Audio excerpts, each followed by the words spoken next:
relato el que acabamos de leer, hermanos. Quiero, antes de empezar el mensaje, quiero que lo leamos otra vez y quiero explicar un poquito cómo lo que está pasando y lo que al fin de cuentas lo que quiero sacar de esta porción de la Escritura. Muy conocido este relato. Dice: habló Jehová a Moisés, capítulo 14, versículo 1 de Éxodo. Déjame encontrar aquí. Amén. Ok, muy bien. Habló Jehová a Moisés diciendo: di a los hijos de Israel que den la vuelta y acampen delante de Pi-Hahirot, entre Migdol y el mar hacia Baal-Zephón. Delante de él acamparéis junto al mar. Dios ya sabía lo que iba a hacer. ¿Quién me está siguiendo? O sea, Dios ya sabía perfectamente que iban a llegar y que iban a estar atrapados. Los acababa de sacar de Egipto con mano poderosa. Faraón había tenido que sufrir una pérdida bien grande personal para ceder y finalmente dejar ir a los hijos de Israel. Y entonces Dios ya sabía que Faraón iba a cambiar de pensar. Y Dios ya sabía que el pueblo de Israel iban a ir marchando y a llegar a la orilla del mar donde no había para dónde arrancar. Pero Dios les manda que vayan, les da instrucciones que vayan y que lleguen a acampar junto al mar. Y luego le dice el versículo 3: porque Faraón dirá de los hijos de Israel: encerrados están en la tierra, el desierto los ha encerrado, y yo endureceré el corazón de Faraón para que los siga. Y seré glorificado en Faraón y en todo su ejército, y sabrán los egipcios que yo soy Jehová. Y ellos lo hicieron así. Dios ya tenía un plan. Dios conocía el corazón de Faraón. Hay una frase ahí controversial. Algunos lo han hecho algo controversial, pero tiene su explicación. Está en Romanos, ¿verdad? Y no lo vamos a ver, pero dicen, cuando Dios dice: yo endureceré el corazón de Jehová, de Faraón. Y algunos han dicho: pero ¿cómo es que Dios endurece a algunos?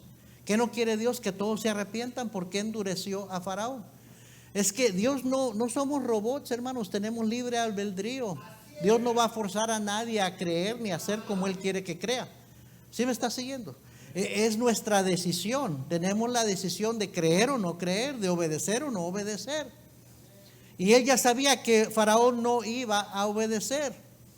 Y si cuestionas la soberanía y el poder de Dios, lee después Romanos capítulo, creo que es 10 o capítulo 11, y ahí explica: ¿tú quién eres para altercar con Dios?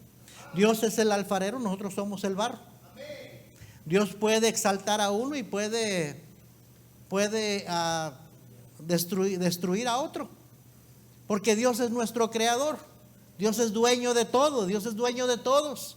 Eso debería causar temor de Dios en nosotros. El temor de Jehová es limpio, dice la Biblia. No es malo, no es malo, ¿verdad? Uno cuando teme a Dios, dice la Biblia: con el temor de Jehová los hombres se apartan del mal. Precisamente el mundo está como está, el pecado está completamente desenfrenado, y hay descaro en la maldad del ser humano hoy en día, precisamente porque no hay temor de Dios. Pero el cristiano sí teme a Dios. Y es por eso que vive diferente a los que no son creyentes, porque tiene temor de Dios. ¿Alguien me está siguiendo? Pues Dios ya sabía lo que iba a hacer. Dios sabía que Faraón iba a cambiar de pensar, y a pesar de que los había dejado ir, iba a ir en pos de ellos para traerlos otra vez, esclavizarlos nuevamente, para atacarlos, para destruirlos. Pero Dios le dice: no se preocupen, yo estoy permitiendo todo eso, pero lo voy a permitir, y luego van a ver lo que yo voy a hacer, cómo voy a ser glorificado, dice. Y ellos lo hicieron así. A usted, a mí, al pueblo de Dios nada más les toca confiar en Dios y obedecer a Dios. Pero a veces creemos que la vida cristiana ya va a ser sin dificultades, sin pruebas, sin aflicciones, y el Señor nunca nos prometió eso. El Señor dijo: en el mundo tendréis aflicción. No te sorprenda que en el mundo tendréis aflicción, pero también dijo: pero confiad, yo he vencido al mundo. O sea, la fe en el Señor, tu confianza es lo que va a hacer, lo que te va a ayudar a seguir adelante. Amén. Y entonces dice el versículo 5, sígame con su vista, Éxodo 14:5, y fue dado aviso al rey de Egipto que el pueblo huía, y el corazón de Faraón y de sus siervos se volvió contra el pueblo, y dijeron: ¿cómo hemos hecho esto de haber dejado ir a Israel para que no nos sirva? Y unció su carro y tomó consigo su pueblo, y tomó 600 carros escogidos y todos los carros de Egipto y los capitanes sobre ellos. Escuche bien, Egipto era una superpotencia mundial. Tenía ejércitos, tenía carros, tenía armas, salían a pelear batallas y conquistaron una tremenda porción del mundo conocido de aquel entonces. Y Israel habían sido esclavos por 400 años, no sabían usar ni siquiera una espada. Los habían acostumbrado a usar el azadón para trabajar. Eran esclavos, eso es lo único que sabían hacer. Y aquí viene un gran ejército contra ellos, un ejército que sabe pelear. Y a pesar de que eran más de 1 millón los que salieron de Egipto, los israelitas, un ejército bien preparado con 600 carros y con miles de soldados, era fácil para ellos volver a vencerlos y traerlos otra vez a ser esclavos. Dice el versículo 8: y endureció Jehová el corazón de Faraón, rey de Egipto, y él siguió a los hijos de Israel pero los hijos de Israel habían salido con mano poderosa. Me gusta eso, los hijos de Israel habían salido con mano poderosa. Quiero que entienda algo, teológicamente Faraón es un tipo del diablo. Egipto es un tipo del mundo. Entonces, dice la Biblia que las cosas que se escribieron acerca de su pueblo fueron escritas para nuestra amonestación, para nuestra edificación, para que aprendamos cosas de lo que les pasó a ellos. Y entonces, como le dije, teológicamente Faraón representa a Satanás, al diablo. Y Egipto es un tipo del mundo. Así como Dios los sacó de Egipto por medio de sangre, un sacrificio de sangre, la Pascua, el cordero sacrificado, la sangre sobre los postes de las puertas. Y eso fue el último juicio de Dios sobre Egipto para que Faraón dejara ir a los hijos de Israel. De la misma manera, oiga bien, Jesucristo fue nuestro sacrificio que murió por nuestros pecados. Y por la sangre de Cristo, que ahorita estaban cantando los hermanos, tenemos redención. Redención quiere decir rescate. Él nos redimió, nos rescató de la esclavitud del pecado, nos sacó del mundo, amén. Y el diablo ya no tiene más poder sobre nosotros. Ya no nos puede volver a esclavizar porque ya somos libres en Cristo. También como cantaban los hermanos y cantábamos nosotros. Pero eso no quiere decir que el diablo no va a venir a querer otra vez atacarnos, a querer de alguna forma atemorizarnos y a esclavizarnos. Siempre va a seguir. Dice la Biblia: resistid al diablo y huirá de vosotros. Pero ¿sabe qué? Vuelve a venir otra vez. Cambia de pensar y vuelve a venir. No nos va a dejar tranquilos. Esta lucha no se va a acabar hasta que Cristo venga por nosotros y nos redima eternamente de este cuerpo, de este mundo, y estemos en su presencia. Amén. Entonces, sigamos leyendo. Versículo 9: siguiéndolos pues los egipcios con toda la caballería y carros de Faraón, su gente de a caballo y todo su ejército, los alcanzaron acampados junto al mar, al lado de Pi-hahirot, delante de Baal-zephón. A veces las tentaciones nos van a alcanzar. A veces el pecado nos va a alcanzar. A veces el enemigo nos va a alcanzar. Y nos va a tener, como dicen, entre el desierto y el mar, contra la alzada de las paredes, donde parece que no hay salida. Hay pecados esclavizantes. Hay tentaciones en las cuales caemos y caemos y caemos. ¿Sí o no? Dice el versículo 10: y cuando Faraón se hubo acercado, los hijos de Israel alzaron sus ojos, y he aquí que los egipcios venían tras ellos, por lo que los hijos de Israel temieron en gran manera y clamaron a Jehová. Qué bueno que clamaron a Jehová. Ahora, su actitud no estaba muy buena. Empezaron a quejarse. Estaban atemorizados. Estaban desanimados. Estaban enfrentando a un enemigo mucho más poderoso que ellos. Y dudaron. Pero aún en sus dudas clamaron a Dios. No se esté durmiendo. Abra los ojos, despierte. Los estoy viendo, a todos los estoy viendo de aquí. Haga la lucha, hermano. Batalle un poco con el sueño. No se quede dormido, no cierre los ojos. Está aquí para escuchar, para poner atención. Si no, va a salir igual que como entró. Entonces clamaron a Dios.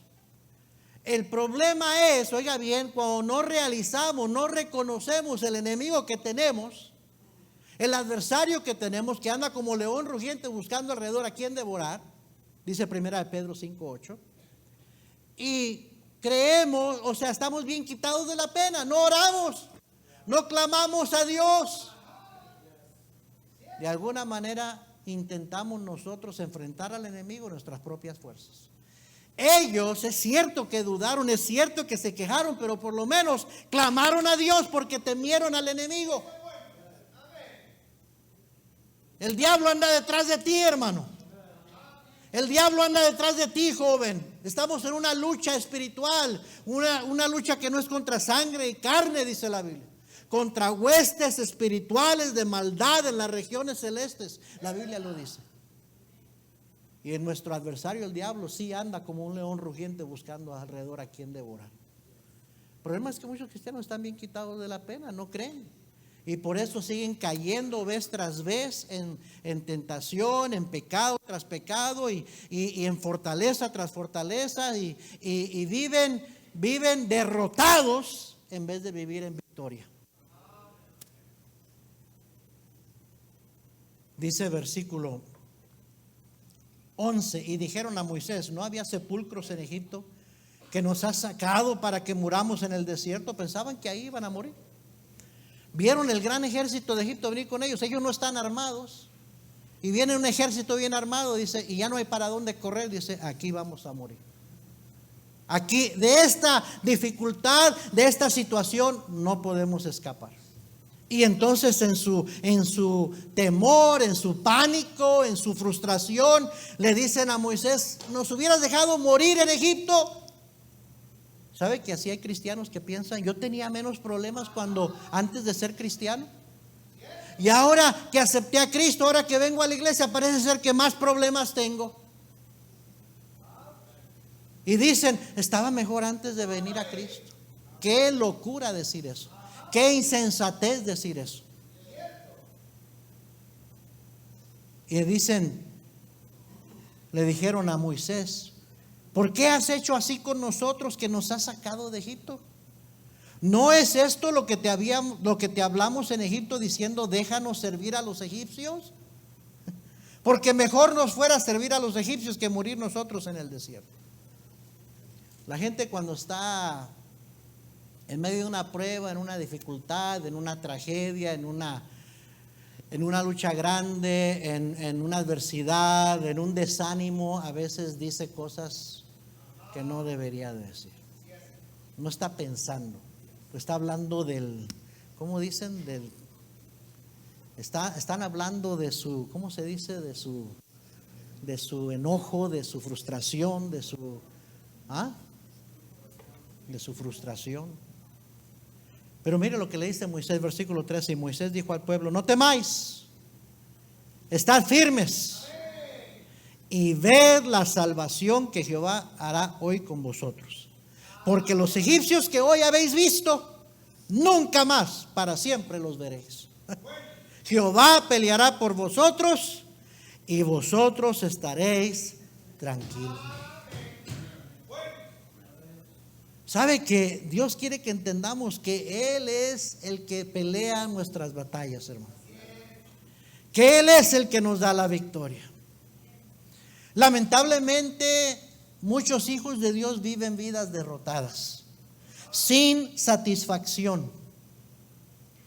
Pocas veces o nunca han experimentado lo que es vivir una vida tranquila y confiada.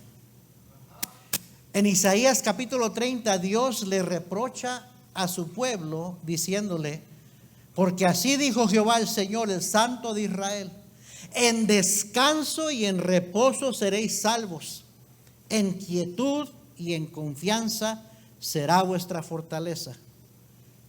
Dice: y no quisisteis. Isaías 30:15. No es que Dios no quiera darnos una vida triunfante, victoriosa. El problema es que muchas veces nosotros somos los que no queremos. Dios les dice: en descanso y en reposo seréis salvos, en quietud y en confianza será vuestra fortaleza. Y no quisisteis. El problema nunca está con Dios, querido hermano. El problema siempre está con uno. Así hay muchos cristianos que nunca llegan a experimentar la vida cristiana tal y como Cristo la describió. ¿Cómo describió Cristo la vida en él? La vida cristiana. La describió como una vida, oiga bien, rebosando. ¿Cómo que rebosando? Sí, en Juan 7, 37, 38 dijo Cristo: en el último y gran día de la fiesta, Jesús se puso en pie y alzó la voz diciendo: si alguno tiene sed, venga a mí y beba. El que cree en mí, como dice la escritura, de su interior correrán ríos de agua viva. Una vida rebosando. También Cristo describió la vida cristiana como una vida abundando. Dijo en Juan 10:10: el ladrón no vino sino para hurtar y matar y destruir. Yo he venido para que tengan vida y para que la tengan en abundancia. También Cristo describió la vida en él, la vida cristiana, como una vida llena de gozo. En Juan 15:11 dijo Cristo: estas cosas os he hablado para que mi gozo esté en vosotros y vuestro gozo sea cumplido. Para que lo experimentes tú en tu propia vida. Pero tristemente la mayoría de cristianos no tienen el gozo del Señor. No están viviendo la vida abundante. No están rebosando del agua de vida.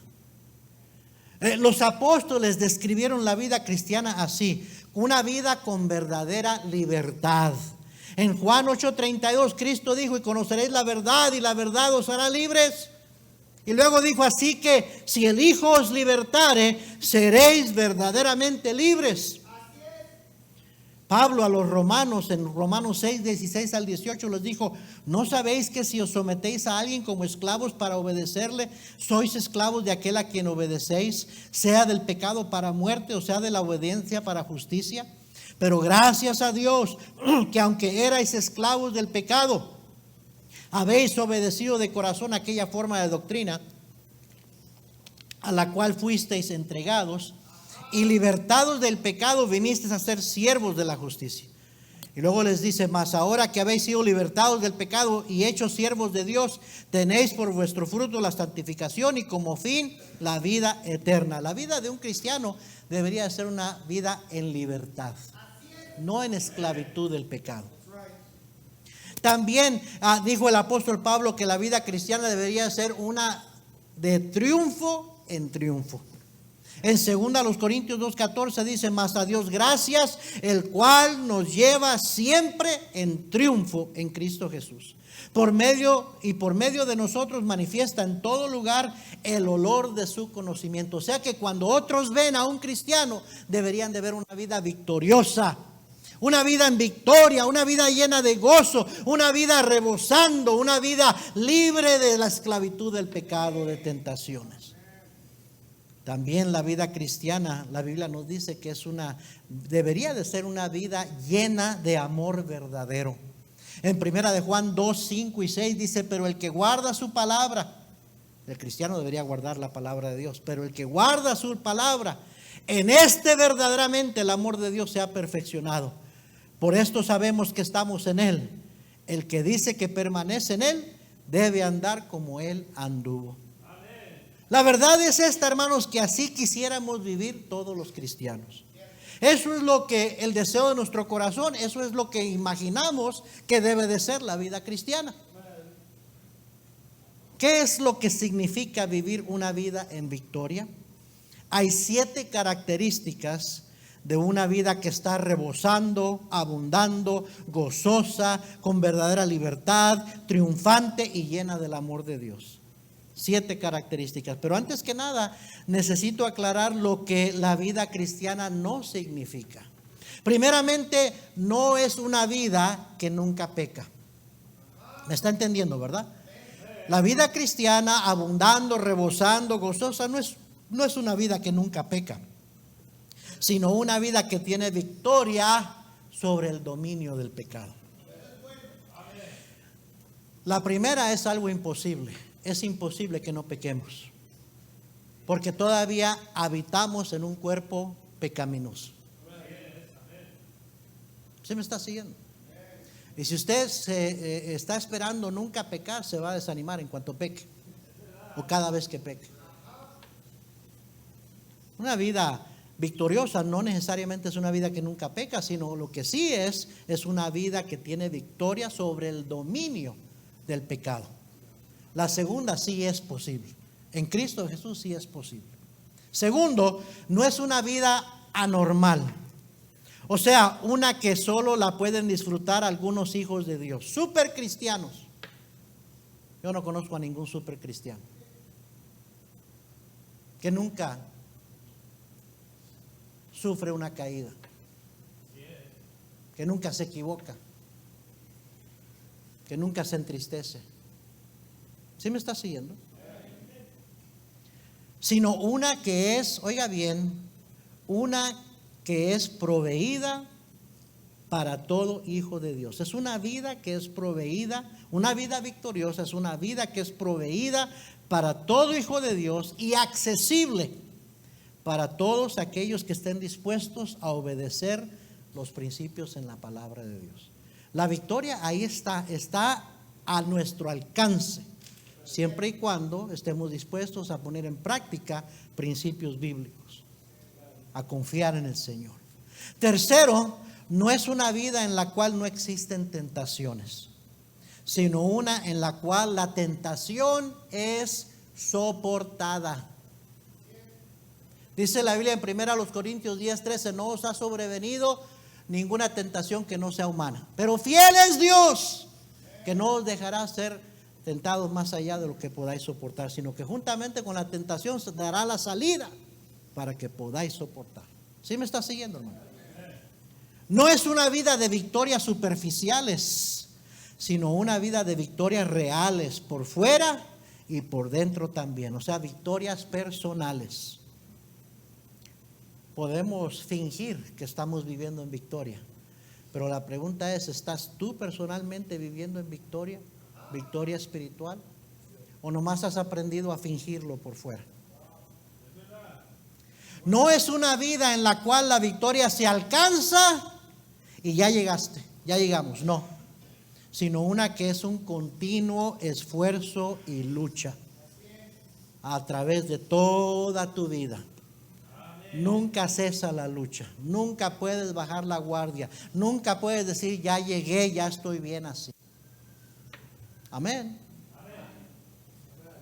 Una vida de victoria simplemente es una vida vencedora sobre el pecado, vencedora sobre el pecado, vencedora sobre el mundo, vencedora sobre el diablo y vencedora sobre el yo. Los 4 enemigos de la nueva criatura en Cristo. El pecado es nuestro enemigo. El mundo es nuestro enemigo. El diablo, sin duda, es nuestro enemigo. Y el yo, mi vieja naturaleza, es mi peor enemigo de todos. Es el que traigo conmigo todo el tiempo, con el que me levanto y con el que me acuesto. El que rasuro enfrente, el que miro enfrente del espejo cada mañana que me cepillo los dientes y me lavo la cara y me rasuro. Ese es mi peor enemigo, el yo. El problema es que muchos cristianos no lo ven así, no lo entienden así, no han abierto los ojos. Usted y yo somos nuestros peores enemigos. Pero la vida victoriosa, una vida de victoria, simplemente es una vida vencedora sobre el pecado, sobre las tentaciones, pues, sobre el mundo, sobre el diablo y sobre el yo. Romanos 8:37 dice: antes en todas estas cosas somos más que vencedores por medio de aquel que nos amó. ¿Será posible vivir una vida así? Buena pregunta. ¿Es la voluntad de Dios que vivamos en victoria? Claro que sí. Y es por eso que nos ha dado los recursos y las herramientas que necesitamos para vivir una vida siendo más que vencedores, comenzando con su Espíritu Santo. Amén. Romanos 8:26 dice claramente: y de igual manera el Espíritu nos ayuda en nuestra debilidad. Jesús dijo: yo rogaré al Padre y os dará otro Consolador para que esté con vosotros para siempre, el Espíritu de verdad, al cual el mundo no puede recibir porque no le ve ni le conoce, pero vosotros le conocéis porque mora con vosotros y estará en vosotros. No os dejaré huérfanos, vendré a vosotros. ¿Qué promesa? Y la Biblia dice que el Espíritu Santo nos ayuda en nuestra debilidad. Ahí está para ayudarnos. El problema es que más veces que no lo tenemos contristado y lo tenemos apagado en nuestras vidas. Entonces Él nos ha dado su Espíritu para poder vencer. Él nos ha dado una fe preciosa, dice la Biblia. Pedro escribió: Simón Pedro, siervo y apóstol de Jesucristo, a los que habéis alcanzado por la justicia de nuestro Dios y Salvador Jesucristo una fe igualmente preciosa que la nuestra. Preciosa quiere decir valiosa. Tu fe, cristiano, es una fe valiosa, de mucho valor. Amén, hermanos. Juan escribió: porque todo lo que es nacido de Dios vence al mundo. Cuando la Biblia habla del mundo, está refiriéndose a los deseos de los ojos, los deseos de la carne y la vanagloria de la vida. Y dice Juan: y esta es la victoria que ha vencido al mundo, nuestra fe. ¿Se fijó? Primera de Juan 5:4. Yo le pregunto, hermano, hermana, ¿cómo anda su fe? ¿Cómo anda su fe? La fe es clave para vivir una vida victoriosa. El problema es que la Biblia dice que la fe es por el oír y el oír por la palabra de Dios. Y entonces, cuando no estás oyendo la palabra de Dios, cuando no estás escuchando la palabra de Dios, como algunos de ustedes que están durmiendo ahorita, tu fe no está siendo alimentada, no está siendo fortalecida.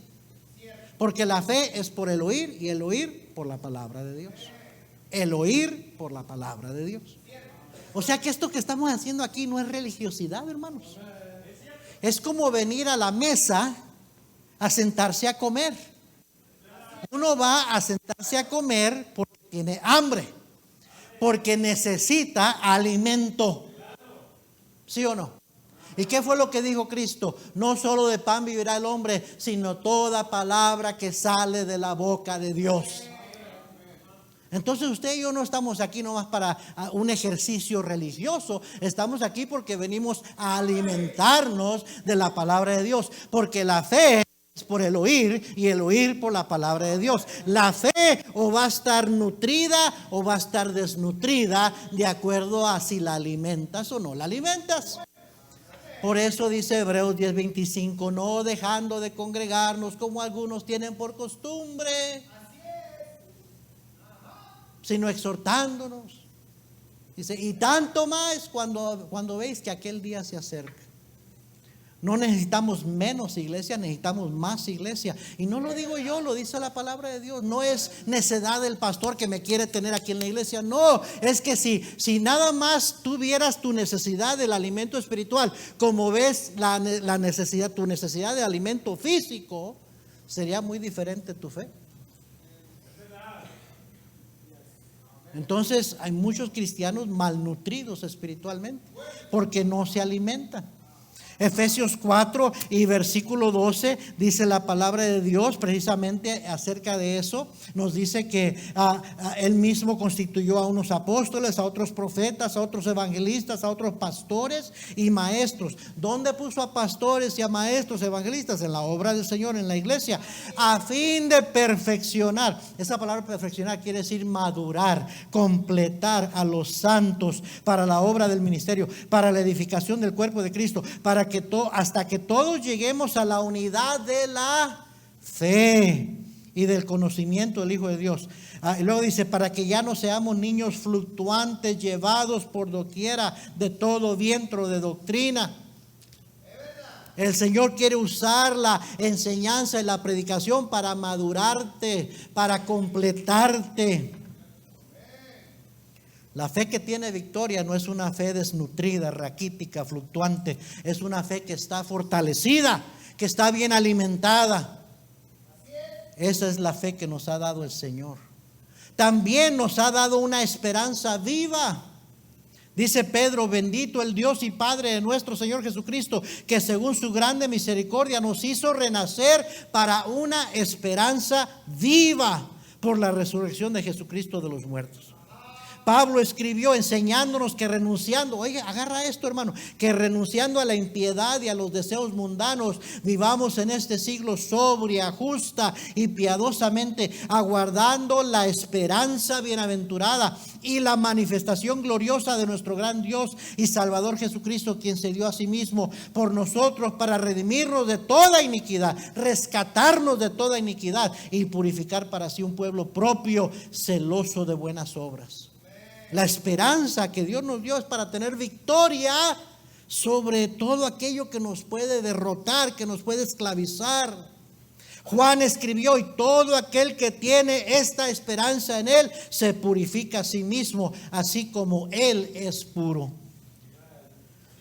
Romanos 5:5 dice, y la esperanza no avergüenza, porque el amor de Dios ha sido derramado en nuestros corazones por el Espíritu Santo que nos fue dado. Eso me lleva a la siguiente cosa. Dios nos ha dado su amor. Estoy hablando de lo que Dios nos ha dado para poder tener una vida más que vencedores, una vida victoriosa. Nos ha dado su amor. Romanos 8:38 y 39, por lo cual estoy seguro de que ni la muerte, ni la vida, ni ángeles, ni principados, ni potestades, ni lo presente, ni lo porvenir, ni lo alto, ni lo profundo, ni ninguna otra cosa creada nos podrá separar del amor de Dios que es en Cristo Jesús, Señor nuestro. Todo lo que necesitamos para ser más que vencedores en esta vida cristiana está en Cristo. Colosenses 2:10 dice, y vosotros estáis completos en Él, que es la cabeza de todo principado y potestad. La victoria está en Cristo y se encuentra en su palabra. Ya tengo la victoria, pues Cristo me salva. Buscóme y compróme con su divino amor. Me imparte de su gloria, su paz inunda mi alma. Victoria me concedió cuando por mí murió. ¿Será posible una vida victoriosa? Claro que sí. La palabra de Dios dice que sí podemos ser más que vencedores. Y nos ha dado todo lo que necesitamos. Nos ha dado una fe preciosa. Nos ha dado una esperanza viva. Nos ha dado su amor. Nos ha dado su espíritu. Amén, hermanos.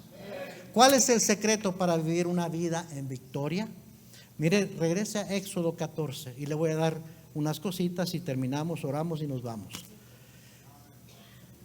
¿Cuál es el secreto para vivir una vida victoriosa? Son 4 verdades. Éxodo 14. ¿Ya lo encontró? Primeramente, oiga bien, la victoria, primer verdad, la victoria no se puede obtener o alcanzar con esfuerzos humanos. Voy a repetir eso. Primer verdad que sacamos de este pasaje. La victoria, la vida victoriosa no se puede alcanzar con esfuerzos humanos. No se puede hacer con mis fuerzas. No la puedo alcanzar con mis fuerzas. Dice versículo 10. ¿Ya lo encontró? Y cuando Faraón se hubo acercado, los hijos de Israel alzaron sus ojos y aquí que los egipcios venían tras ellos. Por lo que los hijos de Israel temieron en gran manera y clamaron a Jehová. Y dijeron a Moisés, ¿no había sepulcros en Egipto que nos has sacado para que muramos en el desierto? ¿Por qué has hecho así con nosotros que nos has sacado de Egipto? ¿No es esto lo que te hablamos en Egipto diciendo, déjanos servir a los egipcios? Porque mejor nos fuera servir a los egipcios que morir nosotros en el desierto. ¿Sabe por qué estaban pensando así? Porque ellos pensaban que ellos tenían que pelear contra el ejército de Egipto. Y pues llevaban la de perder. Iban en sus fuerzas, iban a perder. Entonces ya están dándose por muertos, por derrotados, y están clamando a Dios y están quejándose con Moisés, diciendo: ¿para qué nos trajiste aquí? Ya no hay salida a esto, nos van a matar. Pero mire la respuesta de Moisés, versículo 13. Y Moisés dijo al pueblo: no temáis, estad firmes y ver la salvación que Jehová hará hoy con vosotros, porque los egipcios que hoy habéis visto, nunca más para siempre los veréis. Jehová peleará por vosotros y vosotros estaréis tranquilos. Primera de Samuel 2:9 dice: Él guarda los pies de sus santos, mas los impíos perecen en tinieblas, porque nadie será fuerte por su propia fuerza. Zacarías 4:6 dice: no con ejército ni con fuerza, sino con mi espíritu, ha dicho Jehová de los ejércitos. El problema es que creemos que nosotros podemos. Entonces el Señor a veces tiene que enviarnos, oiga bien, pruebas o dificultades tan difíciles, tan grandes, para enseñarnos a depender de Él. Nuestra misma autosuficiencia muchas veces son las que nos llevan a los peores problemas, a las peores circunstancias, porque no hemos aprendido a depender del Señor. Entonces nada sucede en la vida de un cristiano sin que Dios lo permita. Un accidente automovilístico, si Dios no hubiera querido, no te hubiera pasado. La muerte de un ser querido, si Dios no quiere, no hubiera pasado. Una situación donde te encuentras, donde no sabes qué vas a hacer, cómo le vas a hacer, no tienes los recursos, no tienes los medios, todas las maneras. Dios te ha llevado allí. ¿Por qué te ha llevado ahí? Primeramente, Romanos 8:28 dice: y sabemos que a los que aman a Dios, todas las cosas les ayudan a bien.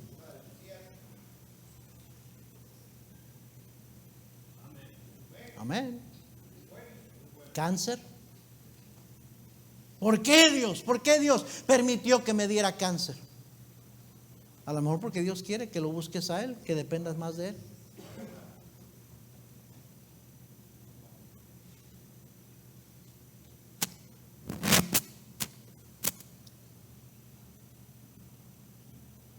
Segunda a los Corintios 12, versículo 7. Mire lo que nos cuenta aquí apóstol Pablo, y con tanta transparencia, con tanta sinceridad. Ese es el espíritu que deberíamos tener usted y yo. El problema es que estamos tan preocupados de que otros no se den cuenta de nuestras debilidades, de las luchas que tenemos, de vicios que tenemos.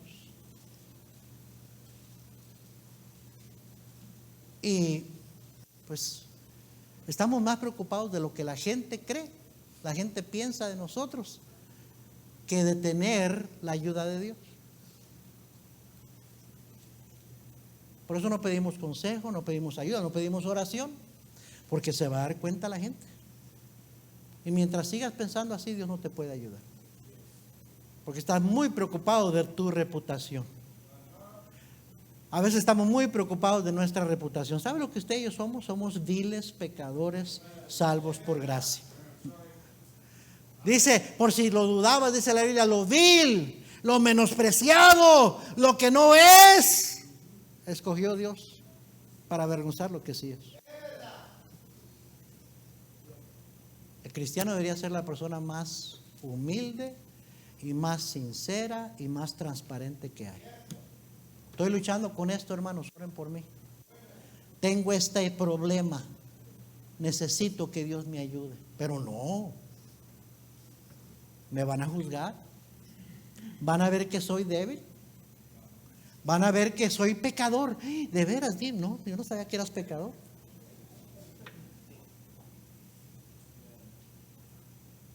Mire lo que dice el apóstol Pablo, segunda a los Corintios 12, versículo 7. Y para que la grandeza de las revelaciones no me exaltase desmedidamente, me fue dado un aguijón en mi carne, un mensajero de Satanás que me abofetee, para que no me enaltezca sobremanera.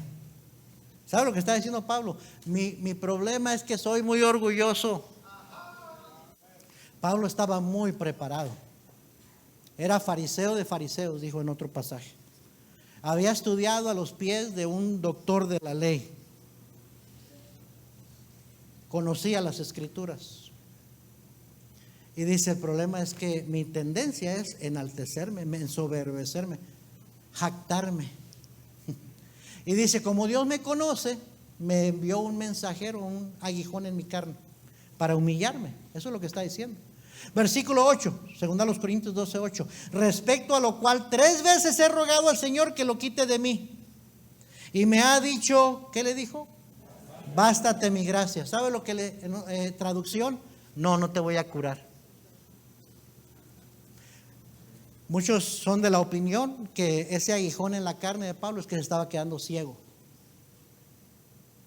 Se estaba quedando ciego, no podía ver bien. Al punto que otros tenía que dictarles y otros escribir las epístolas que él mandó. Y para él era un impedimento grande para su ministerio.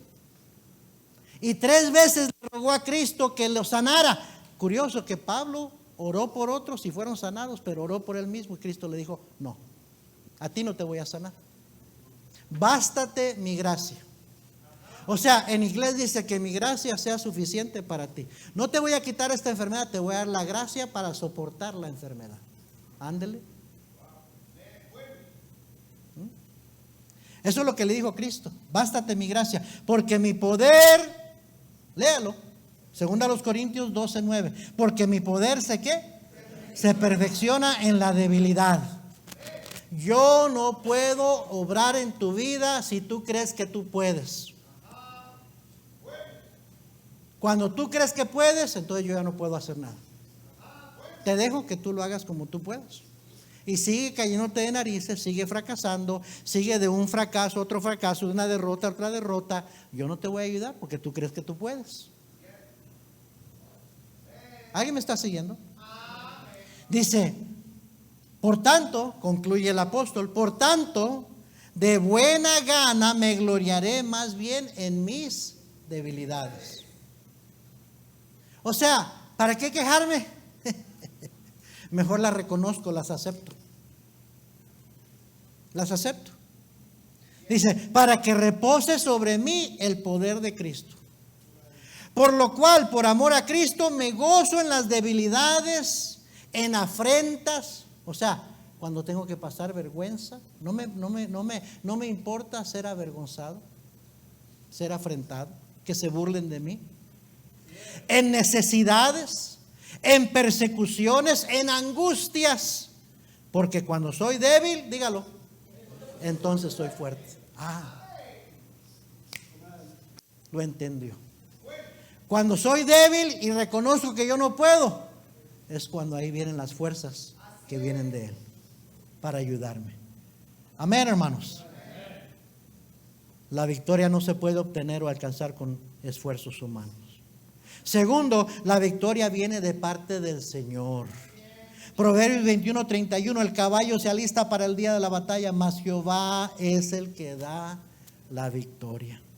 Primera a los Corintios 15:57, más gracias sean dadas a Dios que nos da la victoria por medio de nuestro Señor Jesucristo. ¿Recuerdan la batalla de Jericó? La primera batalla que enfrentó el pueblo de Israel cuando entraron a la tierra prometida. En realidad alguien dijo, no fue ni siquiera una batalla, fue un desfile. Usted sabe la historia. Estaban listos para pelear los israelitas, no sabían pelear. Entonces Dios les dice, no se preocupen de pelear, lo único que quiero que hagan es que den la vuelta alrededor de la ciudad, completamente toda la ciudad, calladitos, no digan nada, no pueden decir nada, tienen que estar completamente callados y termine el día y váyanse a acostar, a dormir. Siguiente día quiero que den otra vuelta a toda la ciudad, calladitos, no digan nada. Y luego llegan otra vez al principio y se acuestan, se van a dormir.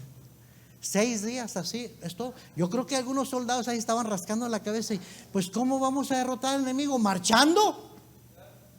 Pero eso fueron las instrucciones de Dios. Tú nomás marchen alrededor. Y el último día, el 7º día, les dijo, den 7 vueltas alrededor de la ciudad. 7 vueltas. Y cuando terminen de dar la última vuelta, hagan un grito bien fuerte. Y gritaron y los muros de Jericó cayeron. Y la Biblia dice, después nos dice que el otro pueblo que estaba adentro, que estaban bien armados, estaban tan atemorizados que ya no tenían voluntad para pelear. Y fueron derrotados así. Dice Josué 6:16. Mire lo que dice ahí. Josué 6:16. Y cuando los sacerdotes tocaron las bocinas la séptima vez, Josué dijo al pueblo: gritad, porque Jehová os ha entregado la ciudad. La victoria es del Señor. Amén, hermanos. Número 3, la victoria se obtiene, agarre esto, hermano, por favor. La victoria se obtiene por elección. O sea, por decisión. Regrese a nuestro pasaje en Éxodo 14, versículo 15, por favor. Entonces Jehová dijo a Moisés: ¿por qué clamas a mí? Di a los hijos de Israel que marchen. Y tú alza tu vara y extiende tu mano sobre el mar y divídelo. Y entren los hijos de Israel por en medio del mar en seco. Mire, oiga bien. Dios, contrario a lo que algunos se imaginan, Dios no partió las aguas del Mar Rojo para que el pueblo entonces marchara por tierra seca. La instrucción de Dios fue que marcharan. Empezaron a marchar antes de que Dios partiera el mar. Y una vez que empezaron a obedecer y a marchar, Dios hizo el milagro y abrió el mar y pasaron por tierra seca. ¿A poco cree usted eso, pastor? Sí, lo creo, porque está en la Biblia y la palabra de Dios es verdad. Amén. Las aguas del Mar Rojo fueron abiertas y el pueblo pasó en tierra seca. Hay algunos científicos, geólogos que, ¿verdad? Dicen que tiene una explicación. Tiene que tener una explicación, porque si hay evidencias que Israel, la marcha, el transcurso que dieron hasta la tierra prometida, y que sí tuvieron que cruzar el Mar Rojo, pero cruzaron en una parte del Mar Rojo donde el agua está bien bajita, nomás llega a las rodillas. Y que los escritores de las escrituras sensacionalizaron todo, pero que en realidad marcharon por agua que apenas les llegaba a los tobillos, a las rodillas, así como el Río Grande aquí. Usted ve que la gente está parada en medio del Río Grande y el agua apenas les llega aquí, ¿verdad? Dijeron, así era, pasaron por esa parte del mar donde el agua era. Digo, pues qué milagro entonces que con esa poquita agua ahogó a todo el ejército de Egipto Dios. Sacan una excusa, sacan una explicación humana que puede el hombre razonar y decir, bueno, pues sí cruzaron, pero no estaba tan profunda el agua. Y luego no explican la siguiente cosa: ¿cómo hizo Dios entonces para ahogar a todo el ejército de Egipto en un agua tan bajita? Porque la Biblia dice que eso es lo que pasó.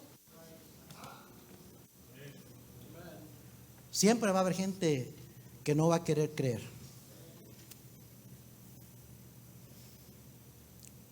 Dice versículo 17: y aquí yo endureceré el corazón de los egipcios para que los sigan, y yo me glorificaré en Faraón y en todo su ejército, en sus carros y en su caballería. Y sabrán los egipcios que yo soy Jehová, cuando me glorifique en Faraón, en sus carros y en su gente de a caballo. ¿Sabe que después leemos cuando Josué, cuando envía los espías y encuentran a Rahab, ¿se acuerdan? Y Rahab les cuenta que ya los de Jericó ya habían oído todo lo que había pasado por el desierto y cómo Dios los había sacado de Egipto y que había partido las aguas del Mar Rojo, y que el pueblo estaba atemorizado porque sabían que Dios peleaba por Israel. ¿Sabe que las victorias que usted y yo logremos tener en nuestra vida cristiana no son para nosotros jactarnos como que somos tremendos cristianos? Son para que Él reciba toda la honra y la gloria. Son para que otros crean en Él, que lo que nosotros creemos, lo que nosotros tenemos es real. Que nuestro Dios es un Dios real.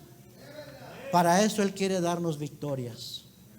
Entonces dice Dios: seré glorificado en Faraón y en todo su ejército, en sus carros y en su caballería, y sabrán los egipcios que yo soy Jehová, cuando me glorifique en Faraón, en sus carros y en su gente de a caballo. Y el ángel de Dios que iba delante del campamento de Israel se apartó e iba en pos de ellos. Así mismo la columna de nube que iba delante de ellos se apartó y se puso a sus espaldas, e iba entre el campamento de los egipcios y el campamento de Israel, y era nube y tinieblas para aquellos, y alumbraba a Israel de noche. Y en toda aquella noche nunca se acercaron los unos a los otros. Y extendió Moisés su mano sobre el mar, e hizo Jehová que el mar se retirase por recio viento oriental toda aquella noche, y volvió el mar en seco y las aguas quedaron divididas. Entonces los hijos de Israel entraron por el medio del mar en seco, teniendo las aguas como muro a su derecha y a su izquierda, y siguiéndolo los egipcios entraron tras ellos hasta la mitad del mar, toda la caballería de Faraón, sus carros y su gente de a caballo. Aconteció a la vigilia de la mañana que Jehová miró el campamento de los egipcios desde la columna de fuego y nube, y trastornó el campamento de los egipcios, y quitó las ruedas de sus carros y los trastornó gravemente. Entonces los egipcios dijeron: huyamos de delante de Israel, porque Jehová pelea por ellos contra los egipcios. Y Jehová dijo a Moisés: extiende tu mano sobre el mar, para que las aguas vuelvan sobre los egipcios, sobre sus carros y sobre su caballería. Entonces Moisés extendió su mano sobre el mar, y cuando amanecía el mar se volvió en toda su fuerza, y los egipcios al huir se encontraban con el mar. Y Jehová derribó a los egipcios en medio del mar, y volvieron las aguas y cubrieron los carros y la caballería, y todo el ejército de Faraón que había entrado tras ellos en el mar, no quedó de ellos ni uno. Y los hijos de Israel fueron por en medio del mar en seco, teniendo las aguas por muro a su derecha y a su izquierda. Así salvó Jehová aquel día a Israel de mano de los egipcios, e Israel vio a los egipcios muertos a la orilla del mar. ¡Wow! ¡Qué tremendo! La vida cristiana está compuesta de decisiones. Agarre esto, por favor. La vida cristiana está compuesta de decisiones. Choices, para que me entiendas. Aquellos de ustedes que son pochos. Choices. Life is made up of choices. You make choices every day. Tú haces decisiones, elecciones todos los días. Desde el momento de decidir aceptar a Cristo, eso fue una decisión. Y algunos deciden no aceptar a Cristo, eso también es una decisión. Y bautizarse, eso es otra decisión. Decisiones son las que nos llevan por la vida en una dirección u otra dirección.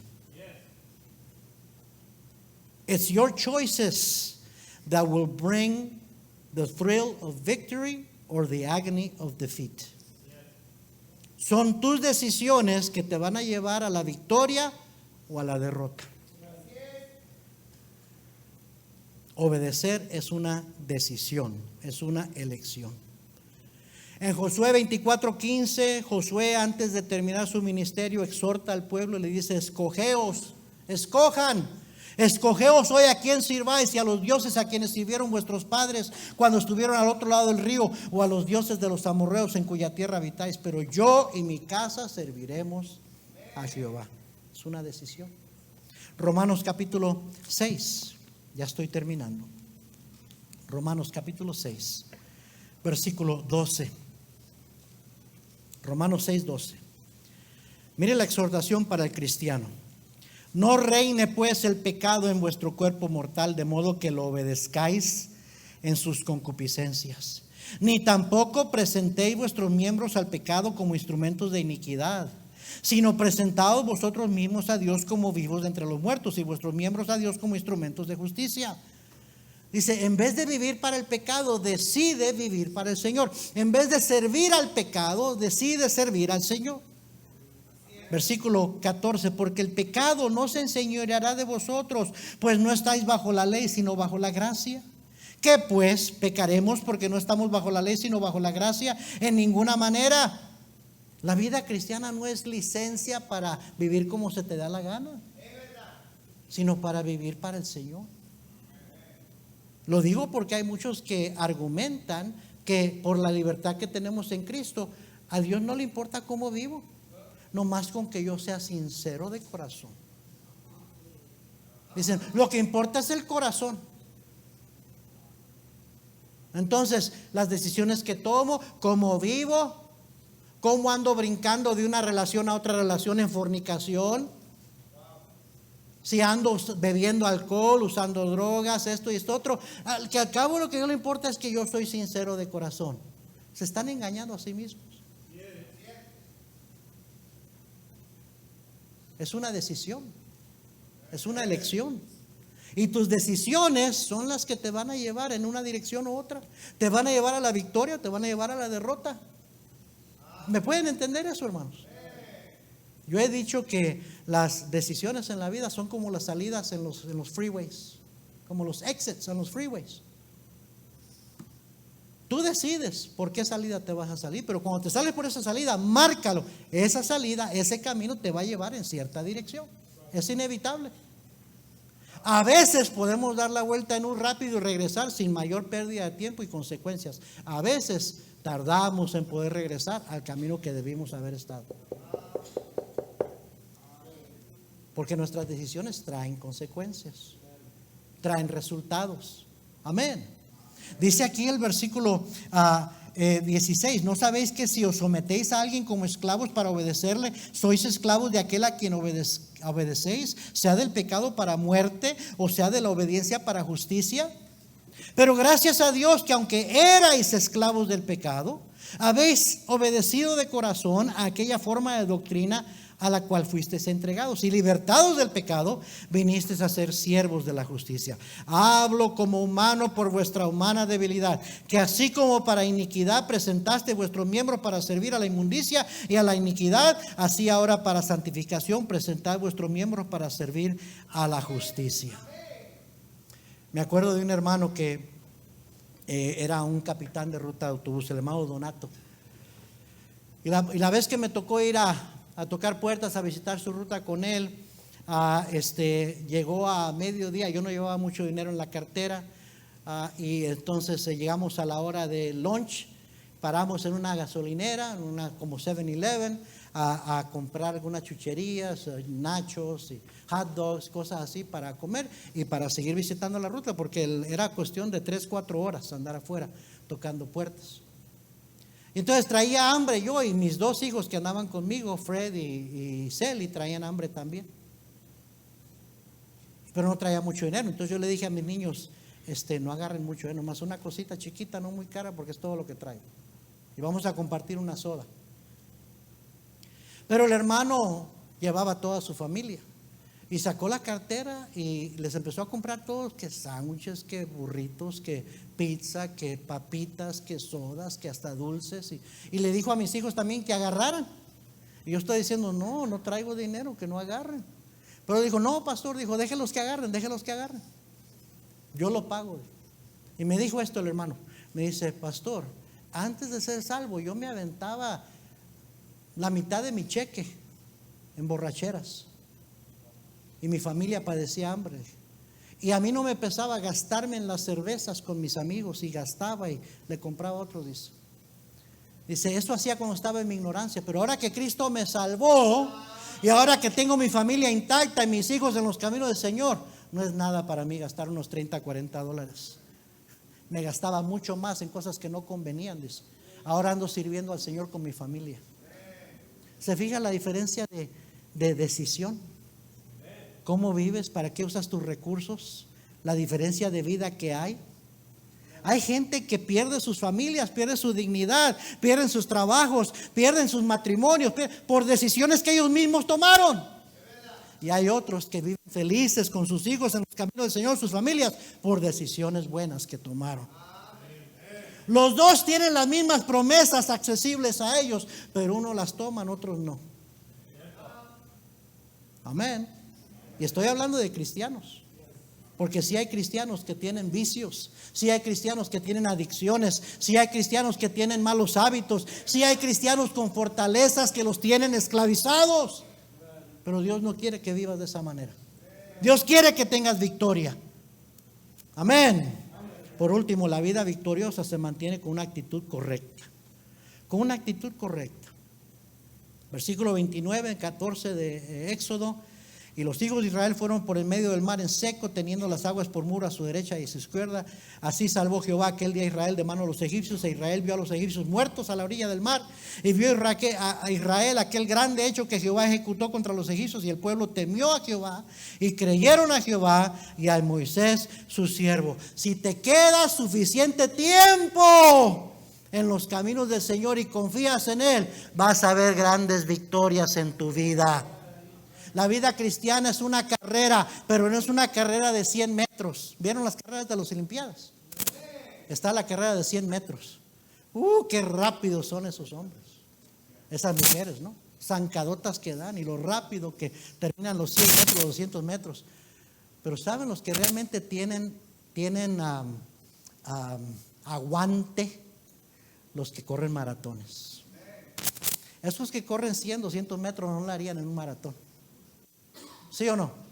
No la hacen en un maratón de 30, 40, 50 kilómetros.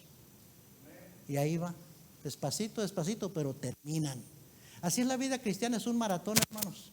¿De qué te sirve empezar con muchas ganas y haciendo mucho y 1 año, 2 años y pum, ya caer y ser eliminado? Perder tu testimonio, caer en algún vicio, en algún pecado, perder a tu familia. Porque no tenías el endurance, el aguante, la perseverancia para ir tomando buena decisión tras buena decisión para quedarte, echar raíces y ver a Dios obrar maravillas que solamente Él puede hacer en tu vida. Amén, hermanos.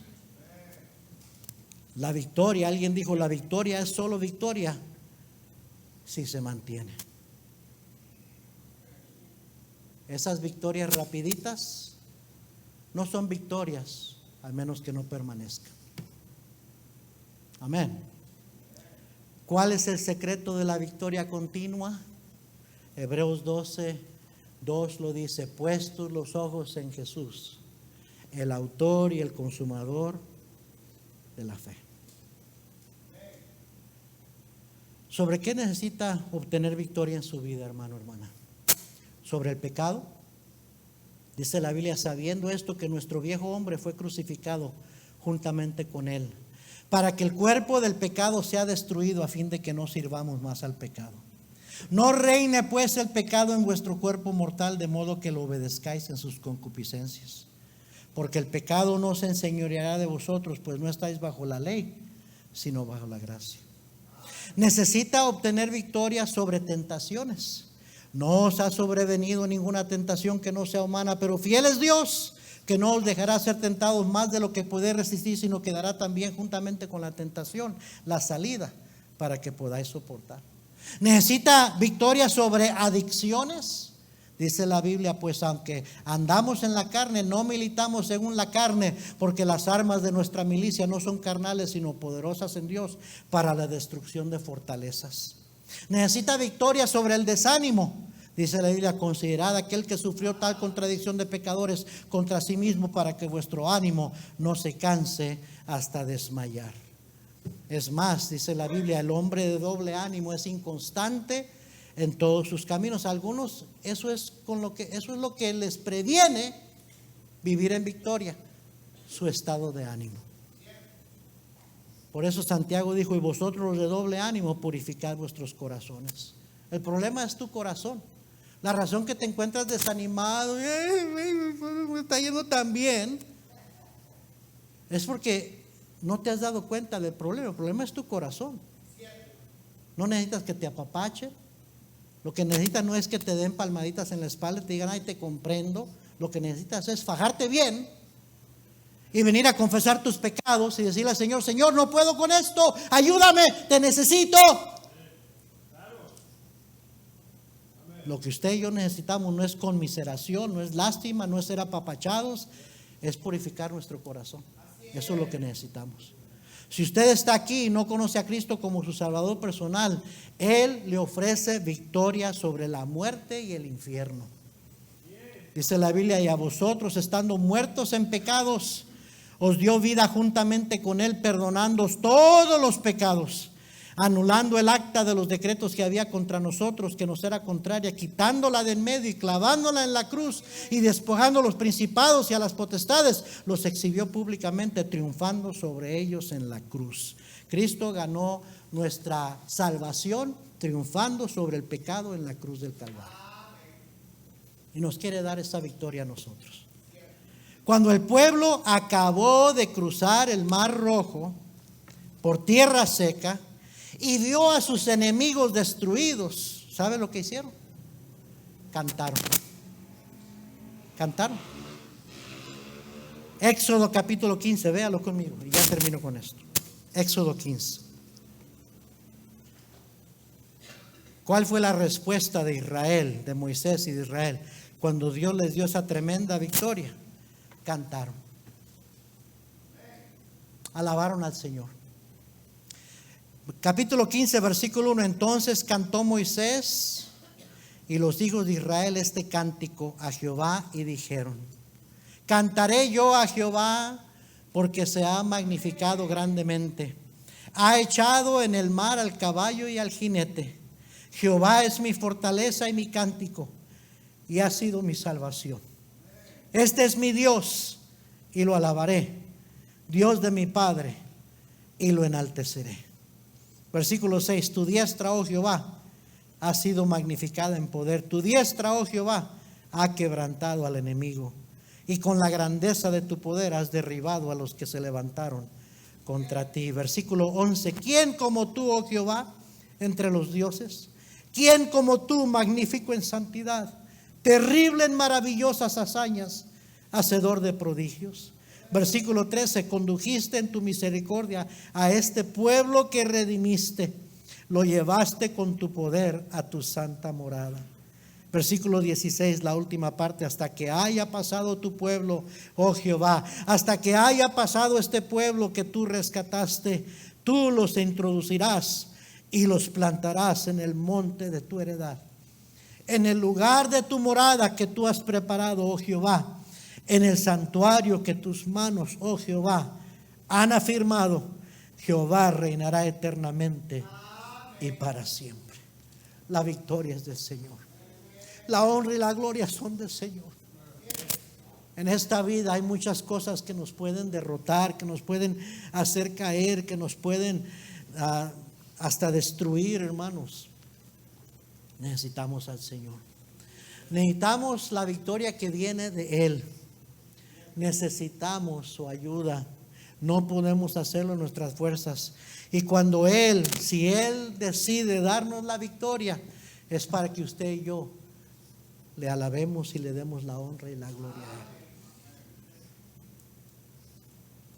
Él. ¿Qué área de su vida está usted batallando? ¿Está usted luchando? El Señor quiere darle victoria.